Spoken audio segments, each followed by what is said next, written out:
मैं अपने तमाम वर्कर और तमाम साथियों को जो ये पैगाम देना चाहता हूँ कि ख़ास कर ये प्रोग्राम जो भी मतलब सोशल मीडिया पे देखना चाहते वो आगे फॉरवर्ड करे ताकि मतलब ये नाजायज़ और नाअहल हुक्मरानों के पास जो है हम लोगों को बातें जाए।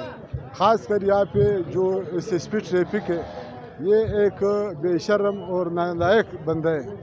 यहाँ पे दिन रात जो है ख़ास कर ये रक्शों वालों को जो है बलाजवाज़ तंग करना चाहते हैं।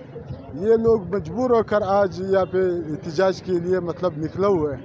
तो आपको ख़ुद पता है कि इस महंगाई के दौर में ये रक्शे वाले 500 रुपये जो है दाढ़ी अपने सेठ को दे देता है।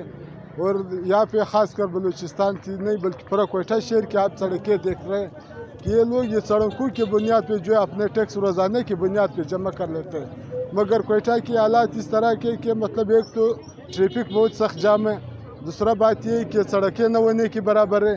चाहे जितने भी मतलब ख़ास कर सूबाई गवर्नमेंट है या वफाकी गवर्नमेंट है यहाँ पे न सड़कों को तवज्जो दे देते बल्कि उल्टा ये गरीब लोगों को जो है दिन रात चालान और परमिट की बुनियाद पर जो है रोज़ाना की बुनियाद पर ये लोग तंग करना चाहते हैं। तो मैं बलखसूस पाकिस्तान पब्लिक पार्टी के हैसियत से मैं इंशाअल्लाह ताला दिन हो या रात हो मैं तमाम रक्शों वाले के साथ हूँ और साथ रहूँगा।